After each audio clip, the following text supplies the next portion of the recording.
मोतिहारी को मुंबई बनाएंगे प्रधानमंत्री। बाकी जगह तो छोड़ दीजिए साहब, पटना का क्या हाल है?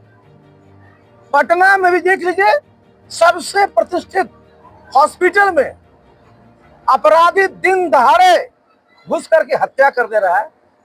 अब इस प्रकार के सरकार को रहने का एक दिन भी औचित्य है क्या? सर, सुशासन और सुंदर राज की बात आपने कही है, तो उसमें क्या डिफरेंस होगा? डिफरेंस नहीं है, मैं बता तो रहा हूँ। शुरू कहां से किया था नीतीश बाबू? सुशासन, गुड गवर्नेंस।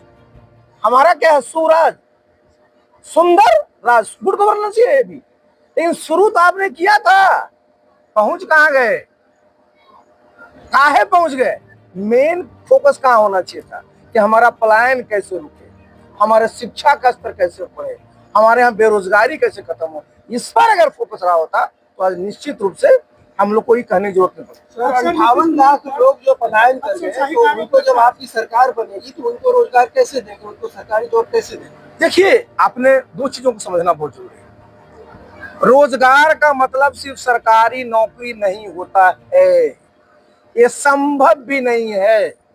बिहार में आप जान रहे हैं 13.5 करोड़ आबादी है, करीब करीब 4-4.5 करोड़ परिवार है। सरकारी नौकरी आज सभी विभाग का निकाल के देखिए, मुश्किल से 23 लाख के आसपास है।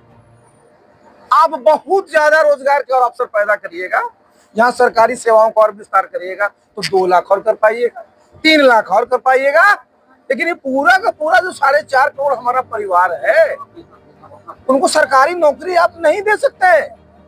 मुश्किल से अगर आप देखिएगा बिहार में या किसी भी प्रदेश में 2% से नीचे लोगों को ही सरकारी सेवा मिल पाती है।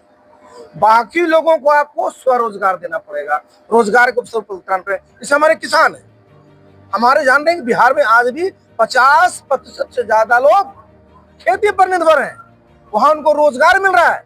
हम लोगों का जो जन स्वराज का क्या लक्ष्य है कि हम खेती में इस प्रकार का इनोवेशन करेंगे जिससे कि खेती जो है ना एक लाभ का पेशा होगा।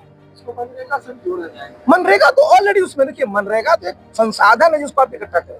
लेकिन सबसे आपने एक बात कही कि 58 लाख जो हमारे बिहार में, यही तो देखिए हमारे यहाँ बिहार में आपको इस प्रकार के रोजगार सृजित करने पड़ेंगे कि हमारे लोगों को यही काम मिल जाए। कहाँ नहीं मिलेगा? आप जरा समझिए, 13.5 लाख करोड़ हमारी आबादी है।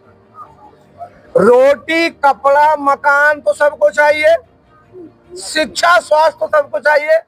कितना ज्यादा रोजगार के इसमें अवसर है, ट्रांसपोर्टेशन में कितना अवसर है, ये सोच की बात है। और देखिए, एक बार नहीं कई बार प्रशांत जी ने भी इस बात को कहा है, हमने भी कई बार इस बात को कहा कि हम लोग इस पर फोकस्ड होकर के, हमारे पास रोड मैप है, हम लोग हवा में नहीं है, हमारे पास रोड मैप है कि कैसे इसको करना है। भीड़ उमड़ रही है। हाँ। जाति धर्म से ऊपर की बात बोलते हैं। हाँ। 35 वर्षों से बिहार में सिर्फ जाति और धर्म की बुनियाद पर वोट दिया गया है, तो उसे कैसे वोट के रूप में आप तब्दील कर पाएंगे? देखिए, ये आपने बड़ी अच्छी बात कही। देखिए, जो मुख्य मुद्दे हैं वो है पलायन का, मुख्य मुद्दा है बेरोजगारी का, मुख्य मुद्दा है कुछ शिक्षा का। तो चाहे जिस भी जाति और जिस भी धर्म के बच्चे हैं या युवा हैं या बच्चियां हैं, सबको इन परेशानियों का सामना करना पड़ता है। सर, मोतिहारी को मुंबई बना देंगे? नहीं बन सकता। मुंबई जो है ना, अगर ज्योग्राफी के हिसाब से जाइएगा तो समुद्र के किनारे, मोतिहारी समुद्र के किनारे। बंद पड़ी चीनी मिले हैं। एक मिनट पहले समझिए इस बात को, वो मोतिहारी मुंबई कतई नहीं बन सकता है। मुंबई मोतिहारी का जरा इतिहास जान लीजिए। मोतिहारी से ही महात्मा गांधी ने अंग्रेजों के खिलाफ सत्याग्रह छेड़ा था और पूरी की पूरी दुनिया से जो कोलोनियलिज्म था, इंपेरियलिज्म था, वो समाप्त हुआ था। मोतिहारी कभी बंदरगाह के लिए नहीं जाना जाता, मोतिहारी जाना जाता है गांधी जी के कार्यों के लिए। तो मोतिहारी में अलग चीज होंगे, लेकिन कभी वो मुंबई नहीं हो सकता। सर, मुख्यमंत्री के पास प्रधानमंत्री है, आपकी पार्टी के पास कौन है? अच्छा, मुख्यमंत्री के पास प्रधानमंत्री आज ही से ही है? कितने वर्षों से है? कितने वर्षों से है? यही तो रोना है कि दोनों जगह आप हैं, तब ये हाल है।